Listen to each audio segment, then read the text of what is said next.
दी tiger king, एक ऐसी कहानी जिसके अंदर एक राजा होता है बहुत ज्यादा सेल्फिश। आपके अकॉर्डिंग एक राजा को कैसा होना चाहिए? मेरे ख्याल से ऐसा जो अपनी प्रजा का पूरे तरीके से ध्यान रखे, प्रजा को किस चीज की जरूरत है उन सभी चीजों का ध्यान वो रखे और एक बहुत ही स्ट्रॉन्ग इंसान की तरह उनकी प्रोटेक्शन करे। यहाँ पर ये जो राजा है जिसको टाइगर बोला जा रहा है, तो आप लोगों को लग रहा होगा कि यार ये तो मतलब बहुत ही ताकतवर किस्म का राजा होगा। बिल्कुल सही आप पहचान रहे हैं कि इस कहानी के अंदर जो राजा है वो बहुत ज्यादा ताकतवर है, पर थोड़ा सा सेल्फिश है, और मैं कहूंगी कि थोड़ा ही नहीं बहुत ज्यादा सेल्फिश है। अब क्या अपने प्रजा का ही प्रोटेक्शन जरूरी होता है? क्या आप जिस एरिया को मतलब कि रूल कर रहे हैं, क्या उस पूरे एरिया का ख्याल रखना आपकी जिम्मेदारी नहीं होती?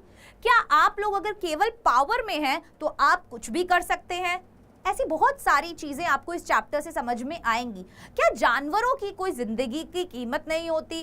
क्या आप क्योंकि पावर में हैं तो आप जानवरों के साथ कुछ भी कर सकते हैं? इस तरीके के बहुत सारे सवाल इस चैप्टर के अंदर उठाए जाएंगे। साथ ही साथ जो लोग पावर में होते हैं वो किस तरीके से मासूम जानवरों को अपनी पावर दिखाने के लिए इस्तेमाल करते हैं, ऐसा भी बहुत कुछ यहाँ पर दिखेगा। साथ ही साथ जो राजा महाराजा पुराने समय में किस तरीके से ब्रिटिश रूलर्स के अंडर हुआ करते थे, ये भी आपको इस कहानी से पता चलेगा।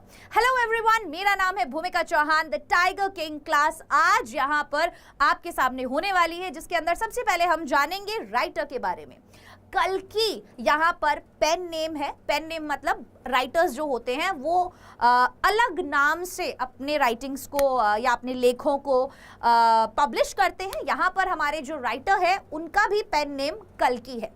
अब रामस्वामी कृष्ण मूर्ति इनका रियल नेम है, जिनका जन्म हुआ था 9 सितंबर 1899 को और इनकी डेथ हुई थी 5 दिसंबर 1954 को। अब राइटर के बारे में बहुत ज्यादा डिटेल में ऑब्वियसली एग्जाम में नहीं पूछा जाता है, बट हाँ हमारा ये चैप्टर इन्होंने लिखा है तो इनके बारे में थोड़ा सा नॉलेज होना बहुत जरूरी है। अब इनको इनके पेन नेम से जाना जाता है जो कि है कल्कि। आप लोगों ने कल्कि बहुत ज्यादा आजकल सुना होगा। दीपिका पादुकोण की जो मूवी है, प्रभास की जो मूवी है, वो भी आपने देखी जरूर होगी कल्कि। आखिरकार कल्कि है क्या? तो कल्कि जो होता है दी 10th एंड द लास्ट अवतार ऑफ हिंदू गॉड विष्णु। हमारे जो भगवान है विष्णु जी हैं, उनका आखिरी अवतार 10वां अवतार कल्कि को बोला गया है। बोला जाता है कि जब बहुत बहुत ज्यादा क्रूरता बढ़ जाएगी, जब ये कलयुग के अंदर इतनी तबाही हो जाएगी, तब कल्कि का जन्म होगा और इन सभी चीजों का विनाश होगा, ऐसा मैंने सुना है। यहाँ पर भी इन्हें कल्कि के नाम से ज्यादातर जाना जाता है और ये एक भारतीय राइटर, पत्रकार, पोएट, क्रिटिक, आलोचक और एक Indian independence activist as in कार्यकर्ता रहे हैं। साथ ही साथ इनका नाम कल्कि जो है वो लॉर्ड विष्णु के 10वें अवतार के ऊपर रखा गया है। इनकी राइटिंग्स जो है, क्या क्या चीजें इन्होंने लिखी हैं, तो 120 से ज्यादा शॉर्ट स्टोरीज लिखी हैं, 10 नॉवेलास, 5 novels, 3 historical romances, editorial, political writings और ऐसी बहुत सारी फिल्में वगैरह इन्होंने लिखी है। तो कहने का मतलब बहुत ही क्रिएटिव किस्म के इंसान है, ठीक है। और एक कहानी, अगर मूवीज कोई लिख रहा है तो ऑब्वियसली आप उनकी क्रिएटिविटी सोचो किस लेवल की होगी। अब इस कहानी के अंदर ये क्या बात कहना चाहते हैं, मैं आपको छोटा सा एक इंट्रोडक्शन जरूर देना चाहूंगी कहानी शुरू करने से पहले, कि कहीं ना कहीं ये जो टाइगर किंग है ये एक सटायर है, एक तंज है, एक व्यंग है on the pride and stubbornness of those in power. उन लोगों के ऊपर, किन लोगों के ऊपर तंज कसा जा रहा है, एक सटायर है किन लोगों के ऊपर? वो लोग जो बहुत जिद्दी हैं, बहुत घमंडी हैं, वो पावर में जो लोग बैठे हुए हैं, वो कैसे अपनी जिद, अपने घमंड की वजह से, ताकत की वजह से लोगों को कंट्रोल कर रहे हैं। The writer takes us to the days of autocratic and eccentric kings. जो ऑटोक्रेटिक एज इन जब राजाओं का राज हुआ करता था, ठीक है। अभी तो क्या हो गया, डेमोक्रेसी हो गई है ना, प्रजातंत्र हो गया है, पर तब राजा राज किया करते थे। उस समय पर ये जो राजा होते थे कैसे पावर का गलत इस्तेमाल करते थे। These kings lived under the thumb rule of British, hence they feared them. पर ये कहीं ना कहीं हम कह सकते हैं कि ब्रिटिशर्स के कंट्रोल में थे, उनके अंगूठे के नीचे थे एक तरीके से, समझ रहे हो आप। थे तो ये कहने को राजा, पर जो भी चीज किया करते थे वो ब्रिटिशर्स के अकॉर्डिंग करते थे, उनसे बहुत ज्यादा डरा करते थे। Most of the time, the rulers were not interested in serving the people and working for the welfare of the public. अब ज्यादातर समय जो रूलर्स होते थे were not interested in serving the people, उनको कोई मतलब नहीं था, अपने प्रजा की सेवा करने से कोई मतलब नहीं था. And working for the welfare, उनका भला करने से कोई मतलब नहीं था उन लोगों को. अपनी ऐशो आराम चलनी चाहिए, अपना मुजरा चलना चाहिए, अपना खाना पीना बढ़िया मदरा वदरा और अपने आराम से हसीनाएं नाचनी चाहिए, इनका ये बढ़िया चलता था. ठीक है, तो ये ऐशो आराम में इतने खो चुके थे कि ये अपनी प्रजा के बारे में सोचना बंद कर चुके थे.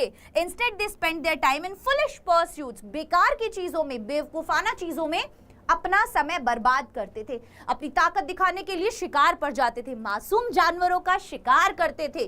टाइगर्स हो गए, लायन हो गए, बहुत बहुत भयंकर खतरनाक से खतरनाक जीव जो है उसका शिकार करके उनकी स्किन को अपने महलों में सजा के उनके साथ फोटोज खिंचवा के वो अपनी पावर शो करते थे. आई बात समझ में? इस कविता इस पाठ के अंदर, इस लेसन के अंदर we are going to study these powerful, these stubborn kings. हम इन राजाओं को पढ़ेंगे, किस तरीके के ये होते थे. हम ब्रिटिशर्स के बारे में जानेंगे कि कैसे ब्रिटिशर्स हम पर इनके थ्रू राज कर रहे थे. राइट? द टाइगर किंग, इनके अंदर कौन कौन से कैरेक्टर्स आपको देखने को मिलेंगे? द टाइगर किंग जो है वो हीरो है कहानी के. द महाराजा ऑफ प्रतिबंधपुरम, अलग अलग नाम, बहुत सारे अलग अलग नाम हैं इनके, ध्यान दीजिएगा, इस पे सवाल भी आ जाता है बहुत सी बार. जो हमारे हीरो हैं इस कहानी के, द महाराजा ऑफ प्रतिबंधपुरम, कहाँ के महाराजा थे? प्रतिबंधपुरम के महाराज थे. Also known as his highness Jamedar general Khiledar major Satvyaghra Samhari Maharaja Dhiraj Vishwa Bhuvan सम्राट सर जिलानी जंग जंग बहादुर MAD ACTC और CRC के. कहने का मतलब बहुत लंबे लंबे, महाराजा जंग जंग जिलानी बहादुर प्रतिबंधपुरम और न जाने कैसे कैसे नाम यहाँ पर इन्हें दिए गए थे. दूसरा जो है क्राउन प्रिंस. अब आखिरकार ये क्राउन प्रिंस कौन है? He is the same character, but जब ये छोटे थे, ठीक है, ये जब छोटे थे इन्होंने क्या क्या कारनामे किए. 10 दिन का एक बच्चा जो बाद में जाके महाराज बनता है, ये बनता है प्रतिबंधपुरम का. चीफ एस्ट्रोलॉजर, इसकी भी बहुत बहुत बहुत बड़ा रोल है. इन्होंने ही बीज बोया था जो इस कहानी में होता है ना, जितना अन्याय इस कहानी में होता है ना, उसका बीज जो है हमारे इस एस्ट्रोलॉजर ने ही बोया था. इसी ने कान भरे थे. कान तो क्या भरे थे, इसने एक टाइप की भविष्यवाणी करी थी और वो भविष्यवाणी ले डूबी थी लोगों को. Foreteller of the state, foreteller as in भविष्यवाणी जो कर देते हैं. Durai means chief leader in Tamil, तो एक दुराई भी है. A British high ranking officer and his secretary. एक दीवान है, a chief administrative office of the Maharaj. Duraisani बीवी है दुराई की, ठीक है. The wife of the high ranking British officer. A greedy woman, बहुत बहुत बहुत लालची किस्म की औरत दिखाई है. और ये ब्रिटिशर्स वैसे भी हमारे देश को लूटने के लिए ही आए थे, तो इसके अंदर साफ दिखाया गया है कि किस तरीके से इन्होंने हमें, हमारे राजाओं को, हमारी प्रजा को लूटा. ठीक है, स्टार्ट करें. देन आज की क्लास को हम शुरू करते हैं. The tiger king is a short story that makes fun of how proud and arrogant kings and powerful people in general can be.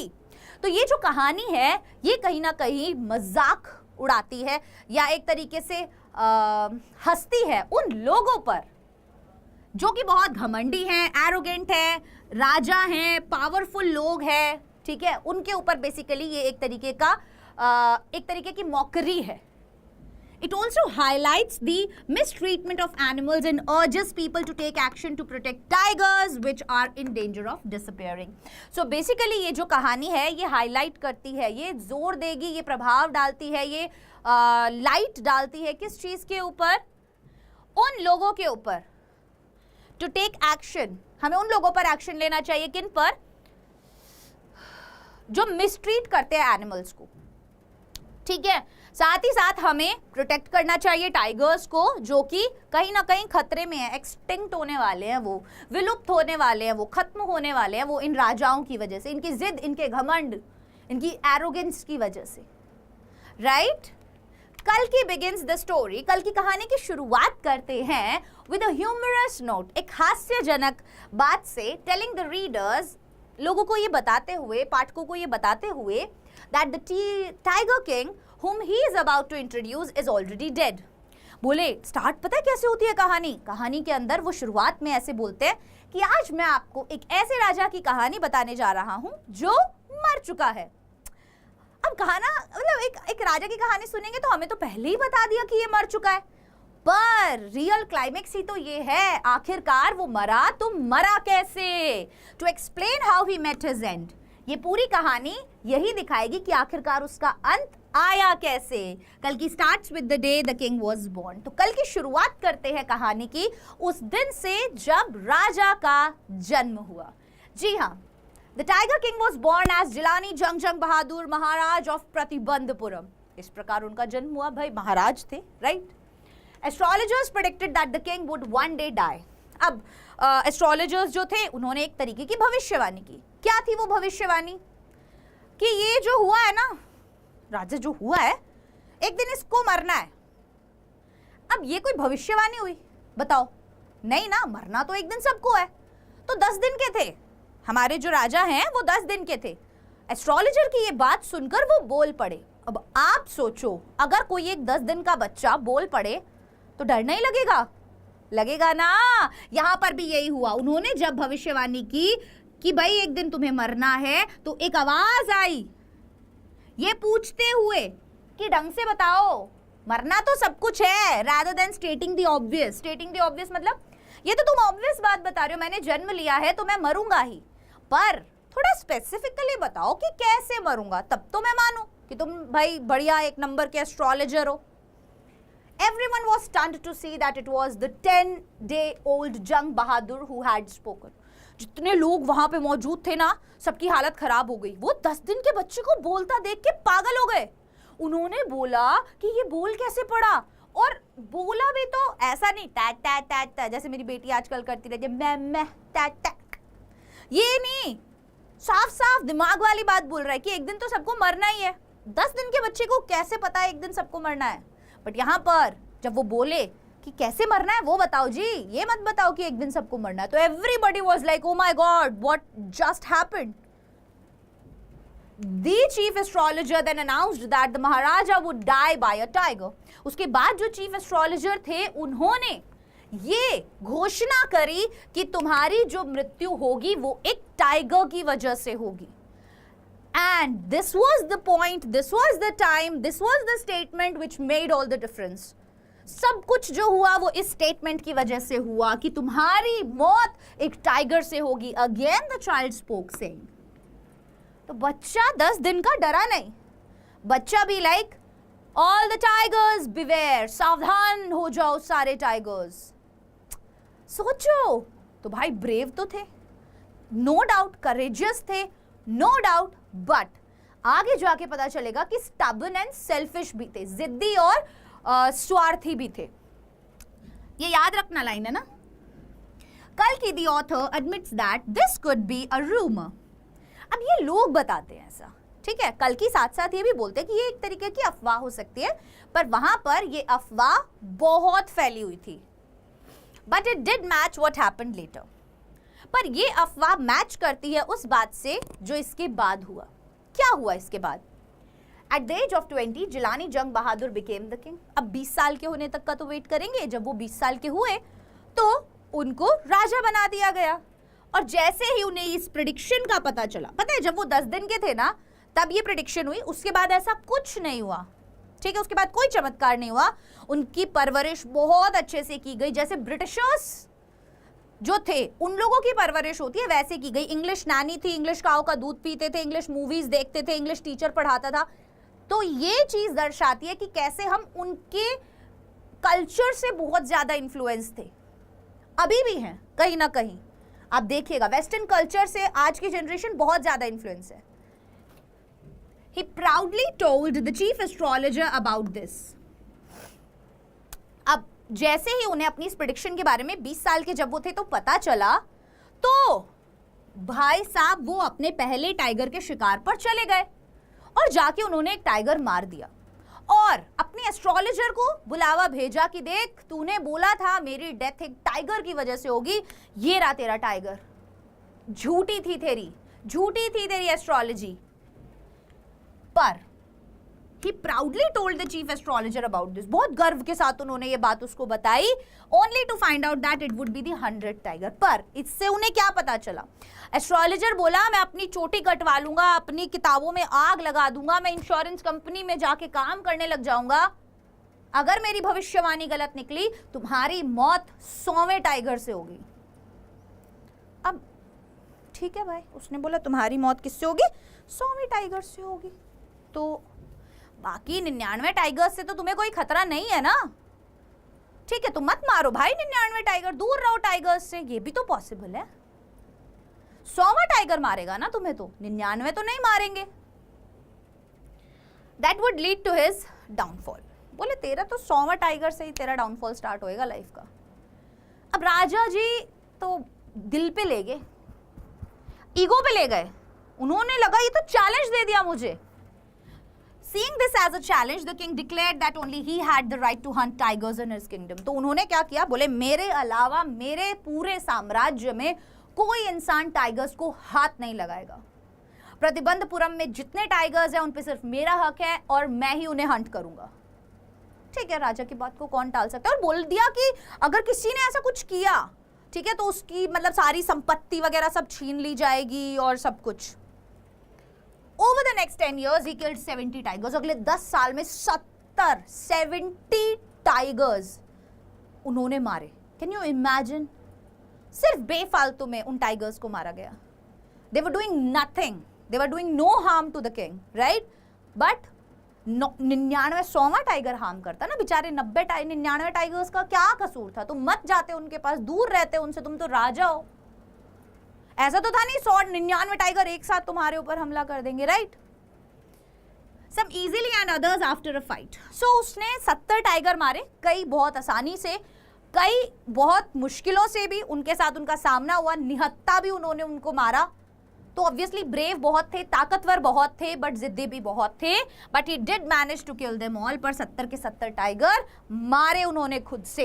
As a result the tiger population in Pratibandhapuram became extinct. अब 70 tiger मारने के बाद प्रतिबंधपुरम के tigers हो गए खत्म। और जब प्रतिबंधपुरम के टाइगर्स खत्म हो गए तब दिमाग लगाया गया इस प्रॉब्लम को सॉल्व करने के लिए। उसने अपने दीवान को बोला कि देख, तू अपनी नौकरी अगर चाहता है ना तो जल्दी से इस चीज का कोई सोल्यूशन निकाल। तो सोल्यूशन ये निकाला गया कि कोई एक ऐसे स्टेट की लड़की को पकड़ा जाए शादी करने के लिए जिस स्टेट के अंदर टाइगर पॉपुलेशन बहुत ज्यादा हो। इट्स लाइक बहुत ज्यादा टाइगर पॉपुलेशन हो। उस स्टेट की लड़की से मैं शादी कर लूंगा, जमाई बन के जाऊंगा, बढ़िया जमाई, राजा को तो कोई कुछ कहेगा भी नहीं, हर बार जाऊंगा कुछ टाइगर्स का शिकार करूंगा और इस तरीके से अपना अकाउंट पूरा कर लूंगा। To solve this problem, he married into the royal family of a state with a large number of tigers. तो उन्होंने एक रॉयल फैमिली से शादी करी ऐसे स्टेट के जिनके पास बहुत सारे टाइगर्स थे। और वहां पर शिकार कर करके जितनी बार जाते टाइगर्स का शिकार करके आते और ऐसे करके 99 टाइगर्स खत्म कर दिए इन्होंने। अब बचा आखिरी टाइगर, मिल ही नहीं रहा। अपनी बीवी के भी सारे खत्म कर दिए, खुद के भी सारे खत्म कर दिए। अब क्या करता? However, finding the 100th tiger proved to be impossible. अब बहुत मुश्किल हो गई, क्योंकि अब पता है क्या है, रियल डर तो अब निकल के आया ना। एस्ट्रोलॉजर ने बोला था 100वां टाइगर तेरी मौत का कारण बनेगा। 99 टाइगर्स उसने मार दिए हैं। अब वाले टाइगर से सबसे ज्यादा खतरा है और अब टाइगर मिल नहीं रहा। अब क्या किया जाएगा? As the king's frustration grew, king irritate हो गया, frustrate हो गया कि do something। उसने सब जगह पे लोगों के ऊपर लगान लगा दिए, टैक्स लगा दिए, ये वो बहुत सारी चीजें हुई। The divan arranged for a tiger from a park to be brought to him। तो दीवान को समझ में आ गया कि मेरी जो नौकरी है वो कहीं ना कहीं खतरे में है, राइट? और दीवान ने क्या किया? पीपल्स पार्क मद्रास से एक टाइगर लेकर आया अपने राजा के लिए। एक्चुअल में हो क्या रहा था कि उसके स्टेट में ना भेड़ जो होती है, शीप, वो गायब होनी स्टार्ट हो रही थी। एवरीबडी वाज लाइक कि कोई ना कोई टाइगर है क्या जो ये सब चीजें खा रहा है या नहीं खा रहा है, ठीक है? ऐसी भी बहुत सारी रूमर्स वहां पर निकल के आ रही थी। तो अब दीवान को समझ में आ गया था यार ये तो बहुत अत्याचार हो रहा है, लोगों के ऊपर लगान लगाया जा रहा है, टैक्स लगाए जा रहे हैं, ठीक है, और मेरी भी नौकरी खतरे में है, अब मैं करूँ तो करूँ क्या।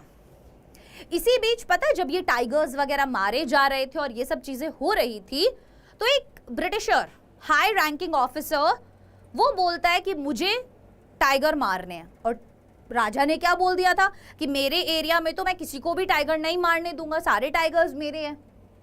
उसने मना कर दिया। उसके मना करने से बहुत ज्यादा खतरा उसकी गद्दी को आ गया था। ऐसा क्यों? क्योंकि वो ब्रिटिशर्स थे, अगर उनकी ईगो को हर्ट किया तो ये लोग तो तुम्हें छोड़ेंगे नहीं। तो हुआ क्या कि राजा ने बहुत ही बढ़िया कई सारी हीरे की अंगूठियां भिजवाई उस हाई रैंकिंग ऑफिसर की पत्नी को, कि अगर पत्नी को कन्विंस कर लिया तो कहीं ना कहीं पति मान जाएगा और मुझे कोई दिक्कत नहीं देगा, राइट। तो इसीलिए उसने काफी सारी 50 कुछ रिंग्स भिजवाई थी। उसे लगा था कि 2-4 चूज करके वो वापस दे देगी। अब वो तो थे लुटेरे ही ना, लूटने तो आए थे हमारे देश को। 50 की 50 अंगूठियां रख ली उसने। बट राजा ने सोचा कोई बात नहीं, एक बार मेरा खर्चा लगा तो लगा, बट मेरी गद्दी तो बच गई, ठीक है। The king shot this tiger to achieve his target. अब लो उसने दीवान ने क्या किया, पीपल्स पार्क से वो टाइगर मंगाया। बूढ़ा था, बिल्कुल बिल्कुल बूढ़ा टाइगर था, और उसको गाड़ी में डाल के जो पूरा जंगल में राजा जो सोच रहे थे कि मैं अब 100वां टाइगर मार के ही जाऊंगा, फ्रस्ट्रेट हो रहे थे, वो ले जाके वहां पे राजा के पास रख दिया, ठीक है। राजा ने क्या किया, दूर से निशाना लगाया, बट राजा जी का निशाना चूक गया। और राजा जी का जो निशाना चूका वो राजा जी को पता नहीं चला। क्यों? क्योंकि बहुत बूढ़ा टाइगर था, बिल्कुल बोरी की तरह पड़ा हुआ था। तो जैसे ही वो पास से निकली ना गोली, तो वो बेहोश हो गया और राजा को लगा कि वो मर गया। तो राजा ने क्या बोला सारे अपने दासों को कि ऐसा करो, जाओ इसको लेकर आओ, इसका पूरा जुलूस निकालो और इसको इस तरीके से इसको दफनाओ, और पूरे मतलब बीच चौराहे पे अपन सबको दिखा के ये काम करेंगे कि देखो मैंने 100वां टाइगर मार दिया, and I am the best, I am the bravest, right. So उसे ये नहीं पता था कि उसका जो शॉट है उससे लगी नहीं टाइगर को, तो उसका काउंट तो 99 रह गया। अब उसके बेटे का 3रा जन्मदिन था, और इतने सालों से वो टाइगर्स को मारने में इतना व्यस्त हो गया था कि अपनी फैमिली की तरफ बिल्कुल भी ध्यान नहीं दे रहा था। तो इस टाइम उसने सोचा कि मैं अपने बच्चे के लिए कोई बहुत अच्छा सा गिफ्ट लेके जाता हूँ। वो गया अपनी मार्केट वगैरह में, उसने वहां पर देखा, 1-2 चीजें पसंद आई, उसे नहीं आई। फिर एक लकड़ी का टाइगर था, ठीक है, वो बहुत अच्छे से बना हुआ नहीं था, जो बनाने वाला होगा उसको वो इतना कुशल नहीं था, इतना स्किलफुल नहीं था, इतना सॉफ्ट नहीं था वो, तो लकड़ी का था, तो उसमें फांस निकली हुई थी, ठीक है। बहुत सी बार आपकी भी उंगली में लग जाती है तो वो पका देती है उसको। वो अपने बेटे के लिए वो लेकर गए। तो वहां पर क्या हुआ, जिस दुकान से वो टाइगर खरीद रहे थे उन्होंने पूछा इससे कि इसकी क्या कीमत है। तो उसको लगा यार मैं इसकी कीमत कम बताऊंगा तो मुझे लगता है कि टाइगर की कीमत अगर कम बताऊंगा तो राजा बुरा मान जाएंगे। उसने बहुत बढ़ा चढ़ा के इसकी कीमत बताई। तो राजा ने बोला ठीक है, ये तुम्हारी तरफ से मेरे बेटे को गिफ्ट। आप सोचो वो एक राजा है, वो अपनी प्रजा के एक व्यापारी को पैसे नहीं दे रहा, राइट। तो राजा ने जैसा जैसा कहा, राजा के ऑर्डर पे उसको मार दिया गया, और अपने बेटे के 3रे बर्थडे पे राजा एक वुडन टाइगर लेकर आए अपने बेटे के लिए एज अ गिफ्ट। जब राजा अपने बेटे के साथ, अपने प्रिंस के साथ खेल रहे थे उस वुडन टॉय टाइगर से, एक wooden splinter pierced, splinter as an एक फांस निकलकर उनकी उंगली में चली गई।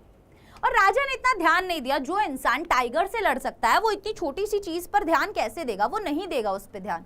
उन्होंने ध्यान नहीं दिया। This tiny injury flared up to such a major sore that it had to be operated. वो इतना ज्यादा घाव पक गया, पक के इतना बड़ा हो गया, मवाद पड़ गई उसमें, कि डॉक्टर्स ने बोला ऑपरेट करना पड़ेगा हमें इसको। सोचो, जो इंसान टाइगर से लड़ सकता है वो एक छोटी सी चीज से कैसे घायल हो गया। इसीलिए हमेशा बोला जाता है, क्या बोला जाता है, कि बहुत सी बार एक छोटी से छोटी चीज भी, एक छोटी से छोटी लाइफ की गलती भी हमें बहुत बुरे रिजल्ट्स दे सकती है, राइट। हमारे छोटे से छोटा शब्द भी किसी को बहुत भारी नुकसान पहुंचा सकता है। इसीलिए हमेशा अच्छा बोलना चाहिए, प्यारा बोलना चाहिए, पॉजिटिव बोलना चाहिए, right. The tiger king died during the operation. और बाहर आए जब ऑपरेशन करके हमारे डॉक्टर्स, तो उन्होंने बोला ऑपरेशन सक्सेसफुल, जॉनी लीवर की तरह। देखा है बादशाह मूवी में, सक्सेसफुल ऑरेंज वो बादशाह मूवी है शायद, आई गेस वो है ना, सक्सेसफुल, वो मेंढक की आंख लगा देते हैं जॉनी लीवर उसको. So in a dramatically and ironical manner, the 100th tiger finally killed the king. तो एक बहुत ही ड्रामेटिक और बहुत ही आयरॉनिकल क्यों था कि देखो सोचा क्या गया था, इतना ताकतवर है ये, ठीक है, इतनी सी फांस से क्या ही मरेगा, और ये भी सोचा जा रहा था कि 100वां टाइगर उन्हें नहीं मार पाएगा, बट लग तो हमें ये रहा था, बट एक्चुअल में हुआ कुछ और, ठीक है. और कहीं ना कहीं आपको लाइफ में किसी भी चीज को हल्के में नहीं लेना चाहिए. कोई चीज कब जाके कहाँ फट जाए यूड नेवर नो, राइट. सो इस तरीके से 100वें टाइगर ने अपना बदला ले लिया राजा से, और ये कहानी यहीं पर खत्म हो गई. ठीक है, समझ में तो आया ना कि क्या हुआ कहानी के अंदर. सो बेसिकली अब थीम क्या है, ये बहुत इंपॉर्टेंट है. कहानी की थीम हमेशा इंपॉर्टेंट होती है. Animals and birds are as much part of the nature as human beings. Animals हुए, बर्ड्स हुए, इवन प्लांट्स, ट्रीज, ये सब नेचर का एक बहुत अहम हिस्सा है. And we are taking all of them for granted. We are not taking anything seriously in our lives. Why we are doing this? For our luxury, for our comfort, right? We are the selfish ones. The destruction or haphazard killing of one species may not only lead to its extinction, but it will adversely affect the ecological balance. Obviously, आप सब जानते हैं कि ये एक chain है. भगवान ने एक चेन बनाई है. अगर हम इस चेन को डिस्टर्ब करने की कोशिश करेंगे तो ऑब्वियसली हमारा इकोलॉजिकल बैलेंस खराब होगा, इसका एडवर्स इफेक्ट होगा, उल्टा नुकसान हम लोगों को पहुंचेगा. हाँ, ये जो प्रजाति है अगर लुप्त हो जाती है, कोई एक भी प्रजाति अगर लुप्त हो जाती है तो पूरा इकोलॉजिकल बैलेंस डगमगा जाता है. And that is really very bad, I must say pathetic for us, for our coming generation. And I don't know why we are not understanding. I don't know why what we are doing. We are being very selfish. We are just doing everything for our luxury, for our taste. That we should not do. हमारे कुछ समय की चीज़ों को पहनने के लिए कि ये मैंने सांप की खाल का पर्स, जूते, ठीक है, बेल्ट्स, क्रोकोडाइल की खाल के पर्स, बेल्ट्स, ऐसी बहुत सारी चीज़ें बनती है, उनमें जानवरों को बहुत नुकसान पहुंचाया जाता है. So I think we should not do that because they are equally important for us, for our ecological balance, right? Now, some important things. Those animals which serve as food for the wild animals, वो animals जो दूसरे wild animals का food हैं, will increase in large number if the beasts of prey are wiped out. अब कोई एक जानवर, मतलब जैसे टाइगर है, टाइगर जिन जिन लोगों को खाता है, अगर आपने टाइगर को ही खत्म कर दिया तो टाइगर जिन्हें खाता था उनकी तादाद बहुत ज्यादा बढ़ जाएगी, right? Each species, howsoever fierce, deadly, ferocious or poisonous, has its role in maintaining ecological balance in nature. कोई भी beast, कोई भी species, चाहे कितनी ही खतरनाक हो, deadly हो, जानलेवा हो, घातक हो, जहरीली हो, उसका अपना एक रोल है इकोलॉजिकल बैलेंस को मेंटेन करने में. भगवान ने सब चीजें बहुत सोच समझकर बनाई है, right? So we should not play with these things. Now these are 10 most important questions, short answer type questions जो आपको इस चैप्टर से पढ़ने जरूरी हैं, ठीक है? तो एक बार आप एनसीईआरटी से चैप्टर की रीडिंग जरूर लगाइएगा. यहाँ पर मैंने आपको एक पूरा जिस्ट अच्छे से दे दिया है चैप्टर का, क्वेश्चंस कुछ बता दिए हैं, प्लस आप लोग खुद से एक बार लाइन बाय लाइन एनसीईआरटी से ज़रूर रीड कीजिएगा चैप्टर को. 10 to 15 मिनट्स लगते हैं, कोई ज़्यादा समय नहीं लगता, but it will help you a lot. And अगर आप मेरे चैनल पर पहली बार आए हैं तो प्लीज़ चैनल को सब्सक्राइब कीजिए. अगर आप ये वीडियो को एंड तक देख रहे हैं अभी तक तो वीडियो को लाइक ज़रूर कीजिए, अपने दोस्तों के साथ शेयर कीजिए एंड अपना प्यार बनाए रखिए. Bye bye everyone, take care, all the best.